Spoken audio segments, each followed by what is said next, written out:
You can begin, Dr. Singh. All right, thank you. It is 5 o'clock on Wednesday, June 29th. Thank you for joining us on our Spine Time webinars. I'm going to give folks just one more minute to enter the room, and then we will start today's program.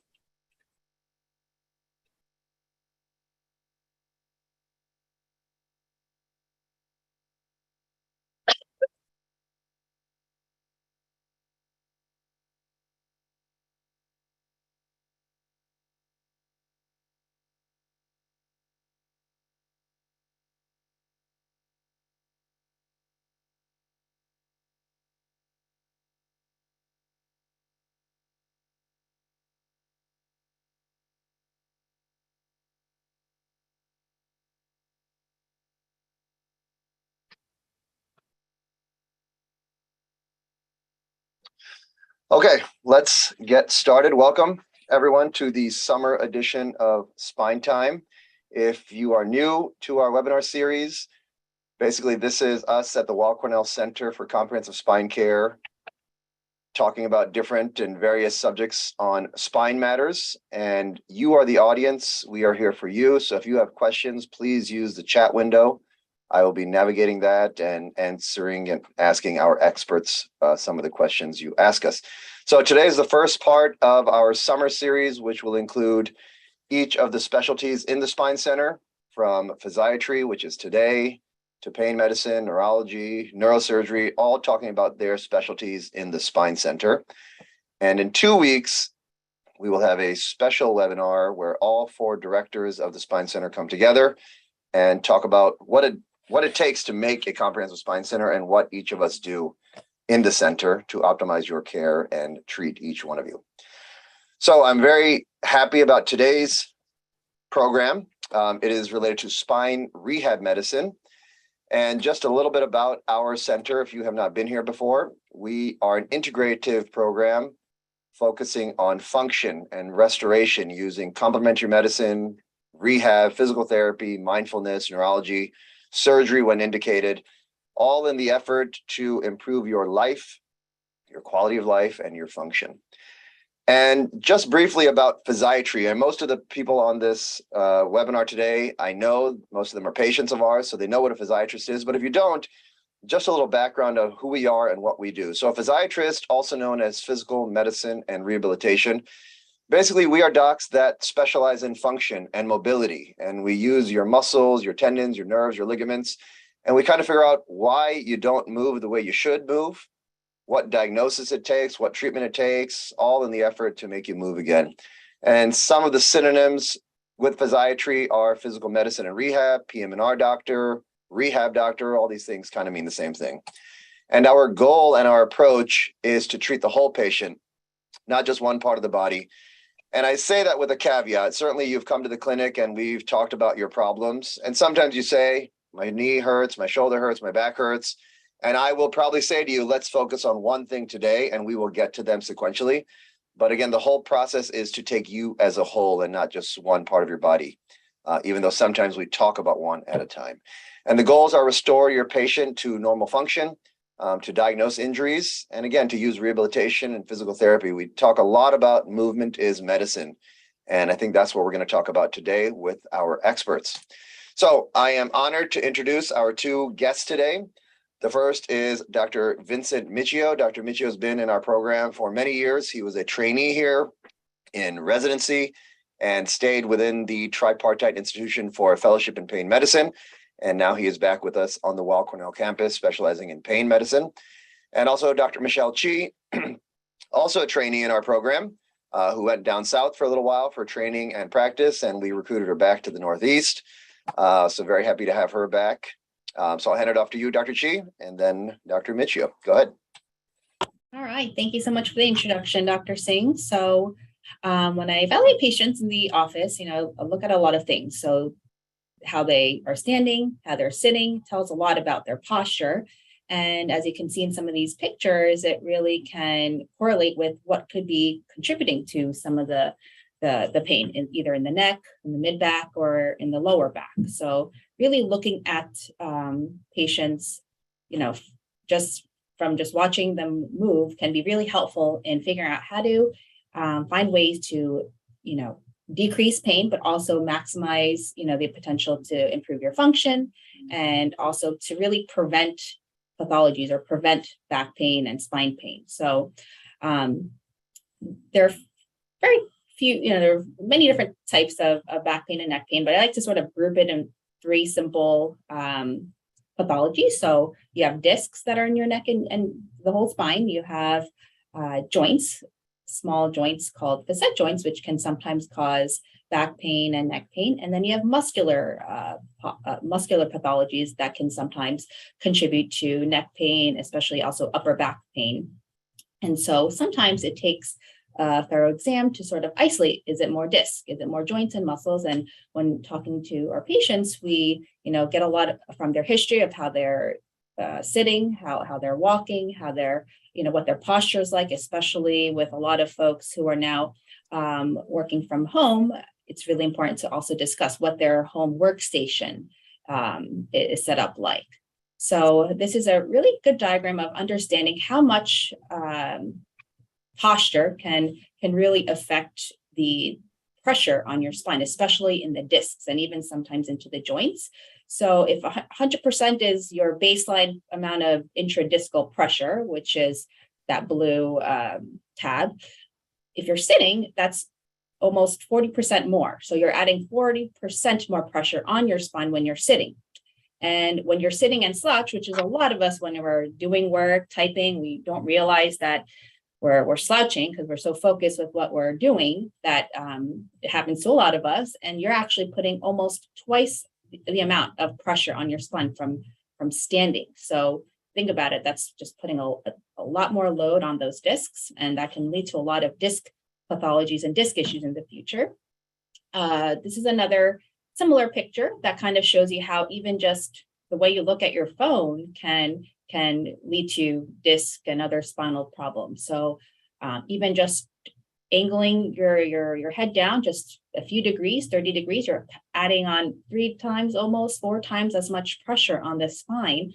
And this can lead to a lot of disc degeneration, disc herniation, disc bulges, and even just a lot of neck muscular pain and back pain as well.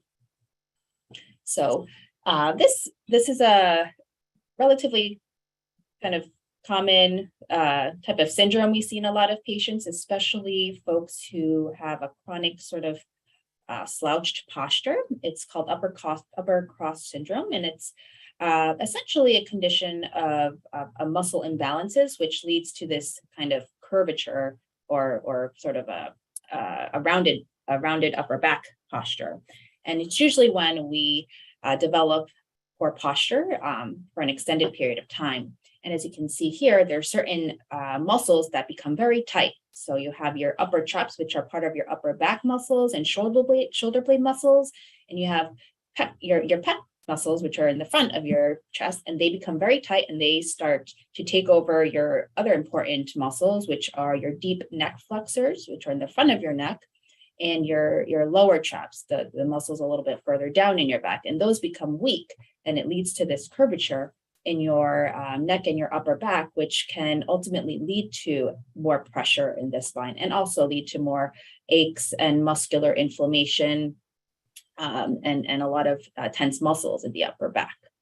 So, a lot of patients ask me, what's the best sitting posture so I can prevent upper back pain and upper cross syndrome? And I like to sort of keep it simple. So there's a rule of 90s type of thumb. So keeping things in a 90-degree angle. So ankles at the knees, at the hips and elbows kind of essentially evens out the pressure in your joints. And some of the things from sitting mechanics, the things I usually recommend as my first most important thing is really sitting back in your chair and making sure you have good support in that lower back. The lordosis is that small, the small of your back where it curves inward, and you want to maintain that lordosis and sometimes put a little bit of support where that curve is, because that will actually decrease the amount of pressure from 40% to a little bit less than that. I also usually try to advise patients to, try to avoid looking forward and looking down at the screen due to some of the amount of pressure that can add to, as we mentioned before. And some other things and other tips that can be helpful to allow folks to decrease the pressure on the spine is trying to have a computer where the screen is a little bit more at eye level.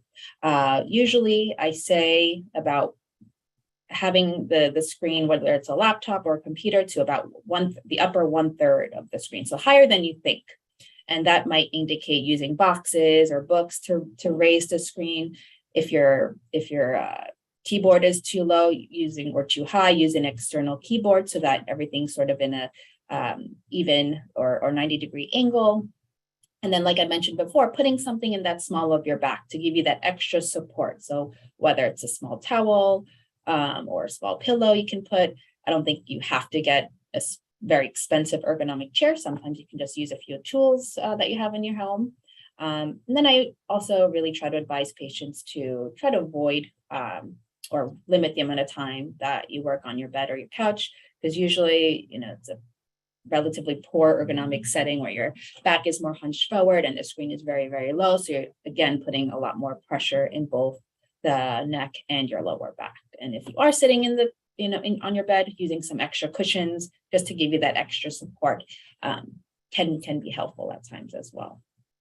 So which exercises are best to avoid some of these posture-related back pain? So one of the main things I always educate patients is really focusing on core strength. When you work on strengthening your core, you're really helping to stabilize your lower back, especially, so that the back muscles are not, and your discs and your joints aren't working so hard to keep you upright. So it can help you in so many ways and really help prevent worsening disc issues and arthritis in the future.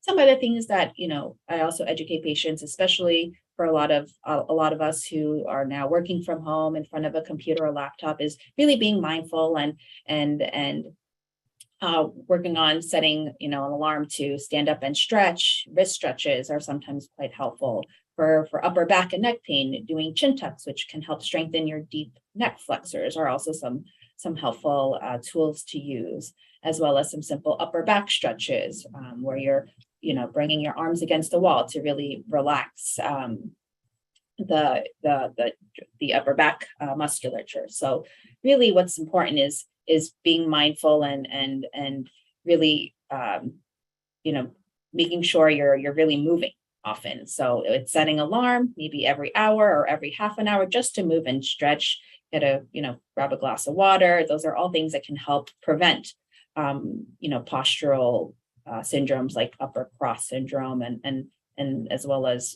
neck and back issues in the future. That's great. There's a question that came in from the chat regarding sitting. You showed that amazing diagram of when you stand, your body's at equal disc pressure versus when you sit and lean forward. What about people sitting on the ground or sitting with their legs out kind of in front of them in a pike position? What does that do to the spine and the disc pressure? Sitting on the ground, you're still sitting. So that actually wouldn't change the amount of disc pressure compared to sitting in a chair. So regardless, sitting still has about the same amount of pressure, or sitting on the floor versus sitting in a chair is more or less the same thing. I would advise against sitting on the floor because your hips are going to become very tight and you're probably in a less ideal ergonomic posture. And if your legs are crossed, then it might put additional strain in your joints and especially in your knees too. So best to avoid in general. Great. Thank you, Dr. Chi. Dr. Michio is going to talk a little bit about after rehab and after some of the physical therapy programs that we talk about, are there some interventional approaches that could help with treating some of your spine conditions? Dr. Michio. Great to be here tonight, and thank you, Dr. Shi, for that overview of how we look at patients. I think that that discussion of posture and such that really reveals how rehabilitation and physiatrists look at the patient. And the first order of business is asking the patient what they do every day trying to figure out how they move, how they work, things like that. But the reality is that back pain, neck pain, pain in general is quite complicated. And the reason why I have a job, the reason why Dr. Shi and Dr. Singh here have jobs is because pain, as you see it on your screen right now, in those areas can be caused by all of this stuff. This is what we call the differential diagnosis of back pain. It is very extensive, and it takes a lot of experience and training to figure out which one of these we put at the top of our list. And like I was saying before, we start with talking about things like exercise, things like addressing postural concerns. But and one thing to note is that all of this stuff exists on a spectrum. So somebody can come in with acute pain. Somebody can come in with years of pain. Sometimes the pain can be rather mild. Other times it can be quite severe. Sometimes it can really not affect function that much. Sometimes it can cause numbness, it can cause weakness, leading to severe changes in function. Sometimes it can really not affect quality of life that much, but sometimes it can lead to pretty extreme disability. And what we do as rehab doctors is we try to fit you into the right category and try to figure out where you are on the spectrum. The tools that we have at our disposal include exercise, medications, injections, and if necessary, referring to the surgical team. Our job is to not undertreat you, but our job is also not to overtreat you. We have to listen to you, do a full physical exam, review your imaging so that we can find out where you are on that spectrum. These categories that I have mentioned, this is not all encompassing. There are some other things that we can offer to patients, such as acupuncture, manual therapy, cognitive behavioral therapy as well. But those are the general categories that we have to offer. Tonight, I'm going to go through a bit of the interventional treatments that we have, the injections that we can offer people. Often when we take people through things and we start with the basics, it is a discussion of what Dr. Chi just went through, trying to optimize how people move and how they work. But sometimes it's just not enough. Sometimes people have gone through that. They've had a course of physical therapy, and they come back to us saying, help, this more conservative stuff just isn't working. So we have to up the ante a little bit, and we have to, number one, we have to try and find the pain generator. And this is something that I really love about rehab medicine, is this is really what we're focused on. We're focused on doing a detailed history and physical exam to really narrow it down to, like I said, to essentially go through that list and really try to make a hypothesis about what we think is bothering you, what is causing the pain. Trying to find this pain generator is rather complicated. However, I like to boil it down into a few major categories. So one of the major categories here is the pain coming from a nerve? Is it coming from a pinched nerve somewhere? And there's essentially two different ways that you can have a pinched nerve. One gives you pain that often shoots down a leg, usually down one leg. The layman's term for that is sciatica. The official term, the medical term for that is actually a lumbar radiculopathy. It's kind of a silly term, but that's the actual technical term for it.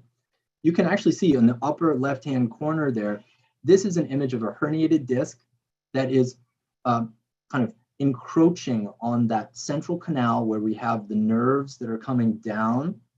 And if you look in that bottom left area there, you can see there's a herniated disc there, and it's pushing on the nerves as they traverse that area. This is going to cause this patient to have pretty considerable nerve pain down their leg. Another flavor of nerve pain that patients can get is narrowing of the central canal. And that narrowing of the central canal there, you can see where that arrow is pointing there. There's some narrowing of that central area, which kind of constricts the nerves concentrically there.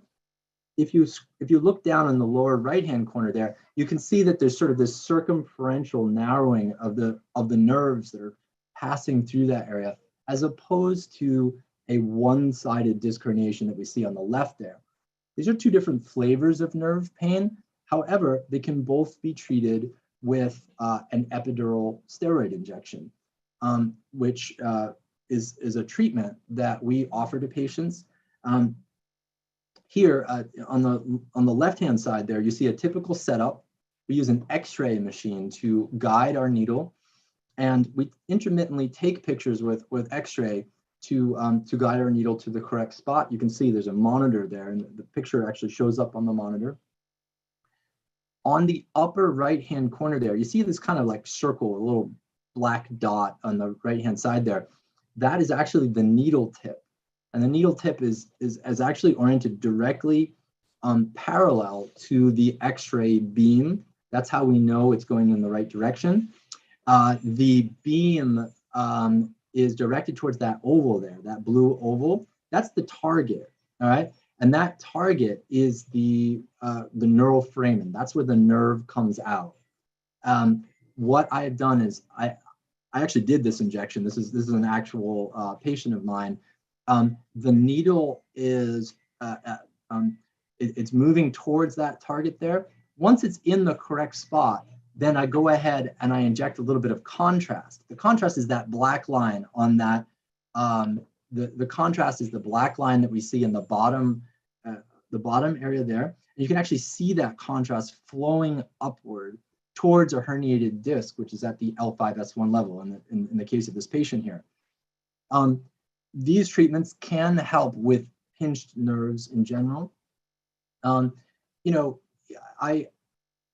am so happy to be a rehabilitation physician because it really is quite a joy to be able to have a patient who comes in, has pain, be able to diagnose it, and then say, let's do something about it. And so seeing my patients get relief from these sort of injections is really quite fulfilling. The next, Dr. Michio, there's a question that came in. Dr. Chi showed this picture that if you're standing, you have a certain pressure on your back. Yeah. And if you're sitting, that pressure is worse. What about for the patient who actually is worse when they stand? How do you figure out what symptoms they have, what their condition is, and then what are some interventions for those patients? Yeah, absolutely. And so those patients absolutely exist. And sometimes those patients are suffering from arthritis of the lower back. And so that is kind of the next category here. And the next category is sort of this arthritic picture. So not necessarily coming from discs pushing on nerves, but more from pain coming from arthritis. And in general, the arthritis can affect a number of different parts of the spine, but most commonly it can affect some of these small joints in the back of the spine. Those are called the facet joints. We see that in the left-hand column there. That can cause pain with standing. It can cause pain with twisting, for instance. It usually does not cause pain that shoots all the way down to the tips of your toes, but it can cause a lot of back and buttock pain.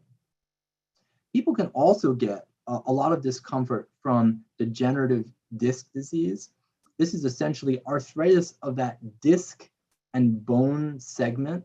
And you can see here that there is some focal degeneration, in this case of the L5-S1 disc, and then in the bottom there, a little bit higher up there. And we actually have treatments for this. And so in this case, we're not doing epidurals, but we're doing something called an ablation. And in the lower left-hand corner there, you can see the needles that we use. The needles are insulated with an exposed tip. And what we do is we run an electric current through the needle, and we put the tip of the needle right around the joint in question. And the idea here is that we are heating up a nerve that goes to the joint. If you heat up a nerve that goes to the joint, it numbs the joint for about 6 to 9 months. And that can give patients relief for about 6 to 9 months. This is a treatment. This is the standard treatment for arthritis. When you do one of these procedures after you've diagnosed the patient with arthritis, whether it's lower back, like in this picture, or say someone has neck arthritis, like Dr. Chi was talking about. Yeah. Does this procedure fix the arthritis? Is the arthritis gone, or how does this actually work? Yeah, unfortunately not. From the moment we're born, the moment we die, we get wear and tear on our bodies.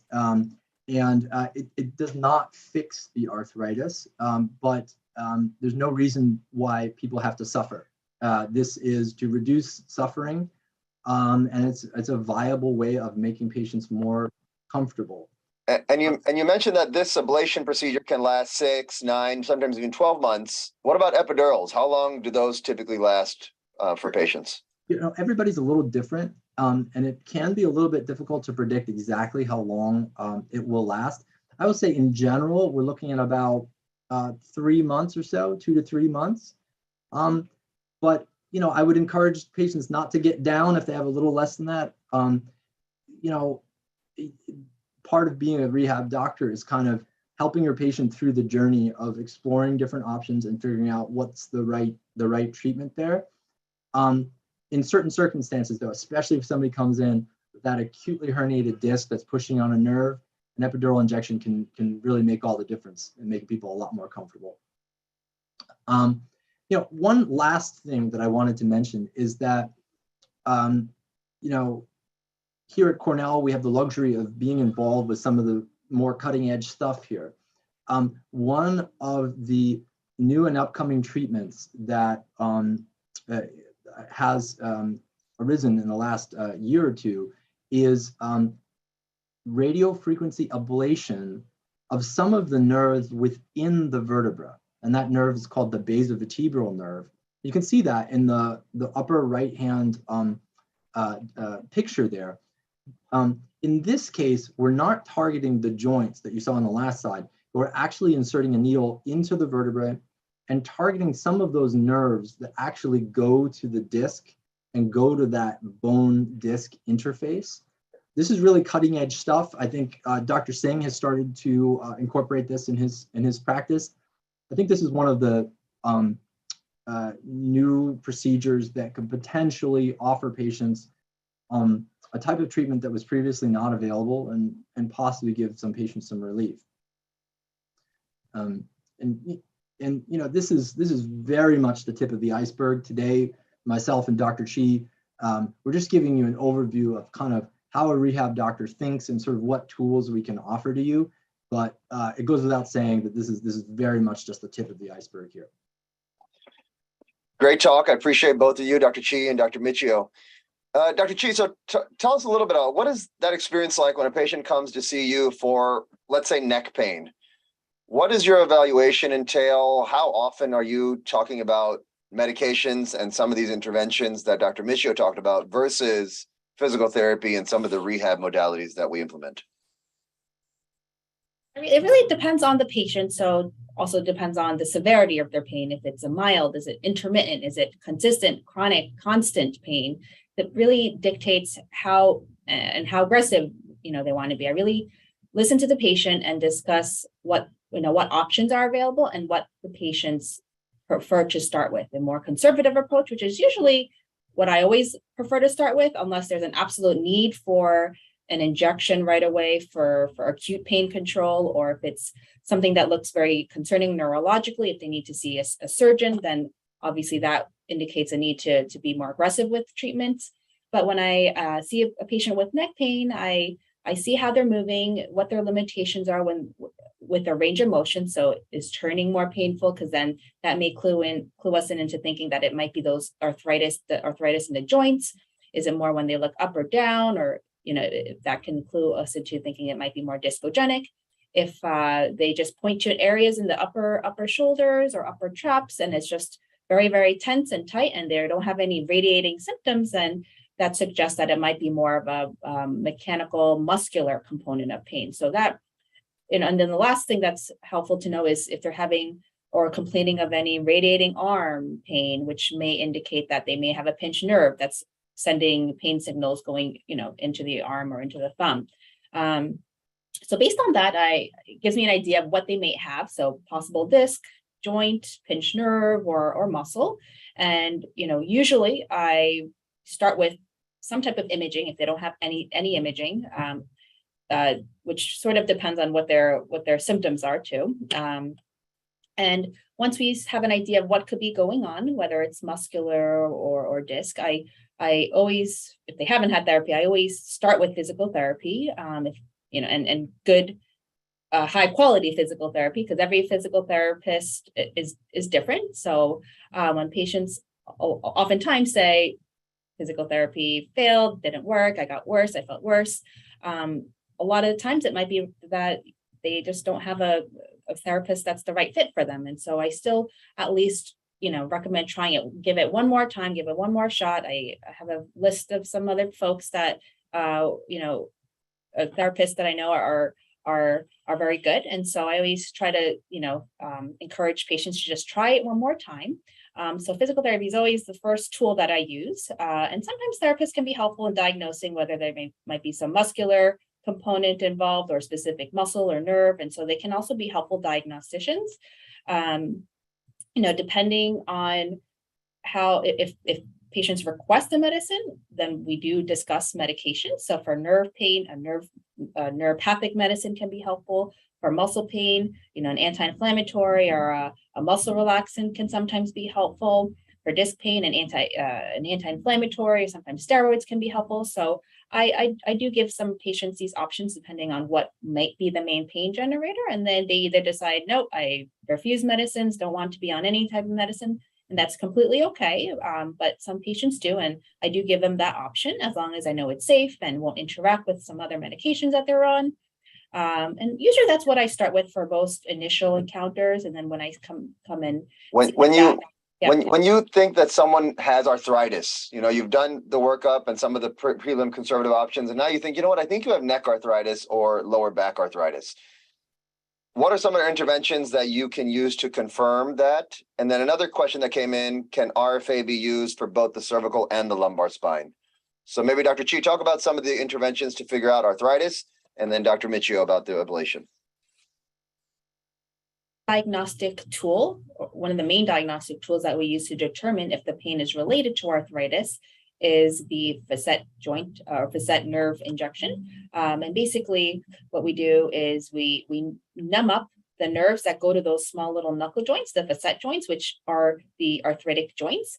And we temporarily kind of turn them off for a couple hours, maybe a day or so. And then ask the patients towards, a few days later, if they had a noticeable amount of pain relief, they're able to stand and walk much better. They're standing up straighter. They're able to walk, twice as much as, compared to before. Then we know, aha, that's probably the pain generator. It's coming from those arthritic joints. And then we think about long-term options, which Dr. Michio can go over. Yeah, so, if a patient has relief with numbing the joints, then that clues us into the fact that may be the pain generator. And then we follow that up with an ablation. Same rule in the lower back applies to the cervical spine. You can do an ablation in the cervical, thoracic, lumbar, and even the sacral area. So it's a pretty versatile tool that we can apply to different parts of the body. A question came in that I think would be great for this group to answer, and it was about when the decision has been made that a patient would benefit from an intervention, whether it's an epidural, a radiofrequency ablation, or one of these nerve blocks. And both of you have been my trainees and my residents. And the patient wants the senior doctor to do it and not a trainee. What is that conversation like? What conversations have you guys had as trainees and now as attendings to kind of allay some of those anxieties about not having the best procedure done? Yeah, I'll take that. There are a couple of things at play here. Number one, we are here to help people and help people feel better and to feel secure about their medical care. That's number one. So any requests that are made, we honor that 100%. Another thing that's true is that we're a teaching hospital. So we are responsible as physicians for essentially raising the next generation of physicians. And if those physicians never get any experience at all, then we have kind of failed at our job. So we have to balance those two things. Those two things have to be balanced with transparency and openness. all three of us on this talk tonight have been a trainee, and we have been in that training role. And I will tell you that we can all remember that time when we're doing an injection and we have that senior attending just looking at us right over our shoulder, because that's what it is. It's a very close relationship where the trainee is being watched like a hawk, and it has to be that way. And so patient safety and the patient experience is number one. But we also do have to be responsible for training the next generation, essentially. When it comes to, you showed two pictures. One, disc herniation was on the side causing sciatica, and the other was lumbar spinal stenosis. Talk a little bit about the difference in symptoms that patients may report, and then also interventions and treatments that might benefit one group versus the other. Yeah, I mean, these come in different flavors. And so often patients who have a herniated disc that's pushing on a nerve, number one, it often happens suddenly. People come in and say, oh, I was lifting something, or I had a long car ride, something like that, and it set off discomfort in their lower back, shooting down the leg, often on only one side, but usually pretty sudden and severe. That's what a disc herniation pushing on a nerve looks like. Spinal stenosis, is usually a more gradual situation where just over the years, people experience back pain, and they can experience kind of some vague amorphous symptoms in the lower extremities. Usually it's a heaviness, a tiredness, a tingling that usually gets worse if you walk a long distance or if you're standing for a long time. Whereas if you have a herniated disc, it's usually sitting for a long time. Sometimes coughing, sneezing can bring on disc pain a lot, because as Dr. Chi showed, anything that increases that pressure in the disc is going to put pressure more on that nerve and send it down the leg. So yeah, sitting, bending forward is more of a herniated disc with pressure on the nerve. Standing, walking, bilateral symptoms on both legs, tingling, heaviness that gets better with sitting is generally lumbar stenosis. Great. Last question. I think we're getting close to the end of the time. Dr. Chi, you talk about going through your algorithm using conservative measures. At what point do you decide that I've exhausted everything I can do as a physiatrist and I need the opinion or a surgical consultation? At what point does that occur in your treatment program?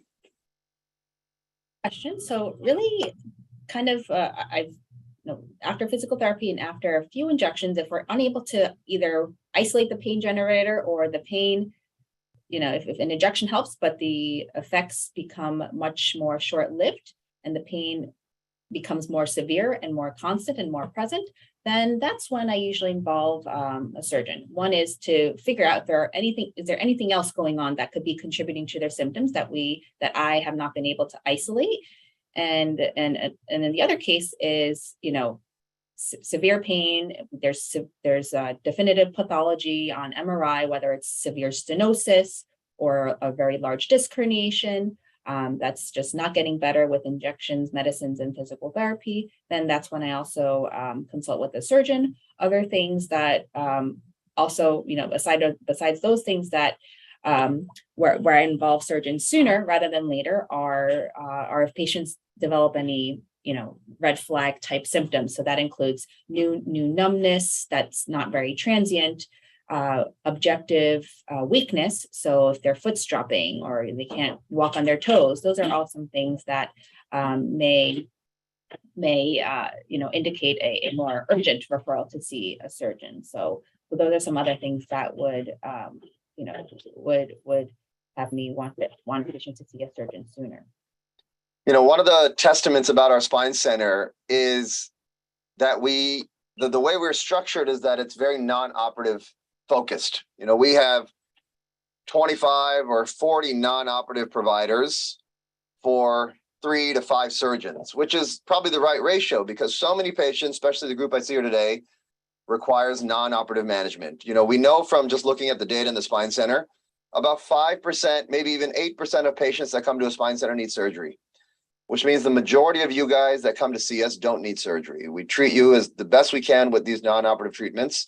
And we have a whole group of physiatrists and pain management doctors and neurologists all here to figure out where the problem is coming from, what the pain generator is, like Dr. Michio talked about, and then using all the tools that we have to decrease your pain, restore your function. And again, if you need surgery, you need surgery. We have the best in microscopic, minimally invasive surgeons ever. So don't be in despair if we say, you know what, we've tried what we can, you need a surgical opinion. But thank you to you two, Dr. Chi, Dr. Michio. It's a pleasure to have you in our group. Again, from trainees to colleagues, we are truly blessed to have such a great group of non-operative providers in our spine center. And thank you out there to everyone who came and joined us today on our Spine Time webinar. Don't forget, we have another one in 2 weeks where we are navigating the spine center, where all 4 directors will come together and answer your questions. If you have any questions, the phone number and the website are here for you to contact us. We are here to serve you. Movement is medicine, and we've got your back. Thank you, everyone. Good night. Thank you.